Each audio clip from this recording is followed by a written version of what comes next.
जय हो श्री कृष्ण भगवान की। 13वां अध्याय। आज भगवद गीता जी के 13वें अध्याय का पाठ करेंगे। कल हमने 12वें अध्याय का पाठ किया था। मैं इसको हिंदी में अनुवाद करके बता रही हूँ ताकि आप सभी इसका अर्थ समझ सकें, क्योंकि संस्कृत के श्लोकों का अर्थ कई बार समझ नहीं आता। आपकी सुविधा के लिए मैंने हिंदी में बताया कि श्री कृष्ण भगवान अर्जुन को क्या उपदेश दे रहे हैं। प्रेम से सुनिए। राधे राधे। जय श्री कृष्ण।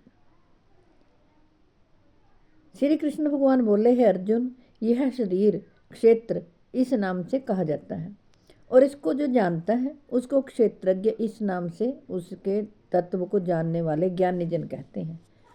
श्री कृष्ण भगवान कहते हैं, अर्जुन, तो सब क्षेत्रों में क्षेत्रज्ञ अर्थात जीवात्मा भी मुझे ही जान और क्षेत्रज्ञ को अर्थात विकार सहित प्रकृति का और पुरुष का जो तत्व से जानना है वह ज्ञान है, ऐसा मेरा मत है।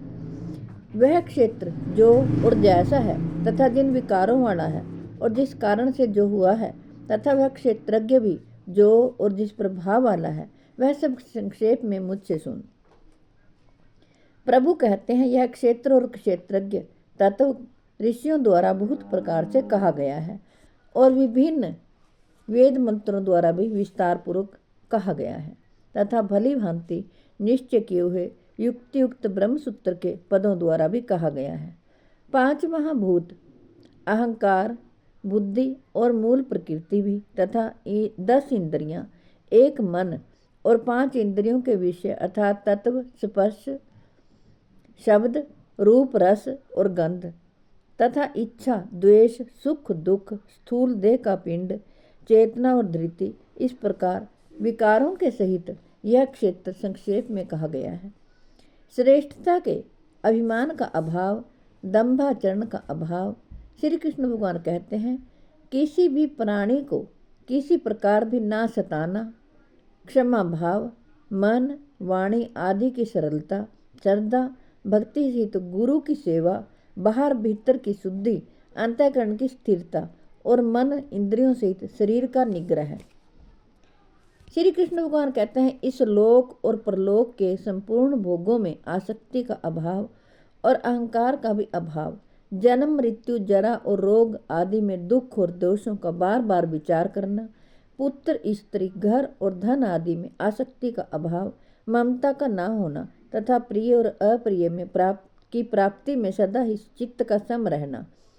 श्री कृष्ण भगवान कहते हैं, मुझ परमेश्वर में अनन्य योग के द्वारा अनभिचारिणी भक्ति तथा एकांत और शुद्ध देश में रहने का स्वभाव और विषय सक्त मनुष्यों के समुदाय में प्रेम का ना होना, अध्यात्म ज्ञान में नित्य स्थिति और तत्व ज्ञान के अर्थ रूप परमात्मा को ही देखना, यह सब ज्ञान है और जो इसके विपरीत है वह अज्ञान है, ऐसा कहा गया है। श्री कृष्ण भगवान कहते हैं, जो जानने योग्य है तथा जिसको जानकर मनुष्य परमानंद को प्राप्त होता है उसको भली भांति कहूँगा। वह से अनादि वाला पर ब्रह्म ना सत्य ही कहा जाता है ना असत्य ही। वह सब और हाथ पैर वाला, सब और नेत्र, सिर और मुख वाला तथा सब और कान वाला है, क्योंकि वह संसार में सबको व्याप्त करके स्थित है। श्री कृष्ण भगवान कहते हैं, वह संपूर्ण इंद्रियों के विषयों को जानने वाला है, परंतु वास्तव में सब इंद्रियों से रहित है तथा आसक्ति रहित होने पर भी सबका धारण पोषण करने वाला और निर्गुण होने पर भी गुणों को भोगने वाला है। वह चराचर सब भूतों के बाहर भीतर परिपूर्ण है और चर अचर भी वही है और वह सूक्ष्म होने से अभिज्ञेय है तथा अति समीप में और दूर में स्थित वही है। वह परमात्मा विभाग रहित एक रूप से आकाश के सदृश परिपूर्ण होने पर भी चराचर संपूर्ण भूतों में विभक्त सा स्थित प्रतीत होता है तथा वह जानने योग्य परमात्मा विष्णु रूप से भूतों को धारण पोषण करने वाला और रुद्र रूप से संहार करने वाला तथा ब्रह्मा रूप से सबको उत्पन्न करने वाला है। वह परब्रह्म ज्योतियों का भी ज्योति एवं माया से अत्यंत परे कहा जाता है। वह परमात्मा बोध स्वरूप जानने के योग्य एवं तत्व ज्ञान से प्राप्त करने योग्य है और सबके हृदय में विशेष रूप से स्थित है इस प्रकार क्षेत्र तथा ज्ञान और जानने योग्य परमात्मा का स्वरूप संक्षेप से कहा गया। मेरा भक्त, श्री कृष्ण भगवान कहते हैं, इसको तत्व से जानकर मेरे स्वरूप को प्राप्त होता है। प्रकृति और पुरुष, इन दोनों को ही तो अनादि जान, राग द्वेष आदि विकारों को तथा त्रिगुणात्मक संपूर्ण पदार्थों को भी प्रकृति से ही उत्पन्न जान। श्री कृष्ण भगवान कहते हैं, कार्य और करण को उत्पन्न करने में हेतु प्रकृति कही जाती है और जीवात्मा सुख दुखों के भोक्तापनों में अर्थात भोगने में हेतु कहा जाता है। प्रभु कहते हैं, प्रकृति में स्थित ही पुरुष प्रकृति से उत्पन्न त्रिगुणात्मक पदार्थों को भोगता है और इन गुणों का संग ही इस जीवात्मा के अच्छी बुरी योनियों में जन्म लेने का कारण है। श्री कृष्ण भगवान कहते हैं, इस देह में स्थित यह आत्मा वास्तव में परमात्मा ही है। वह साक्षी होने से उपद्रष्टा और यथार्थ सम्मति देने वाला होने से अनमनता, सबका धारण पोषण करने वाला होने से भर्ता, जीव रूप से भोक्ता, ब्रह्मा आदि का भी स्वामी होने से महेश्वर और शुद्ध सच्चिदानंद घन होने से परमात्मा, ऐसा कहा गया है।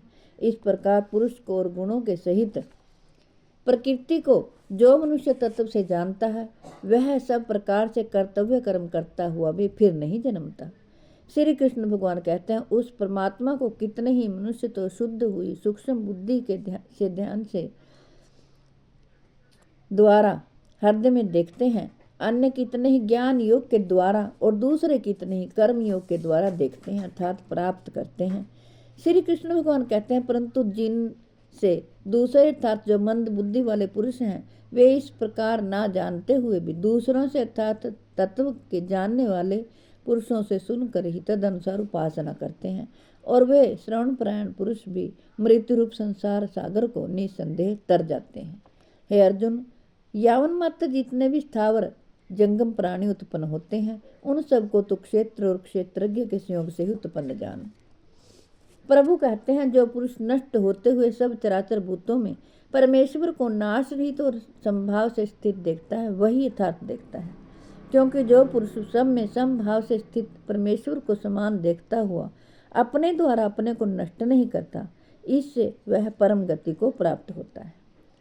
श्री कृष्ण भगवान कहते हैं, जो पुरुष संपूर्ण कर्मों को सब प्रकार से प्रकृति के द्वारा ही किए जाते हुए देखता है, वह आत्मा को अकर्ता देखता है, वही यथार्थ देखता है।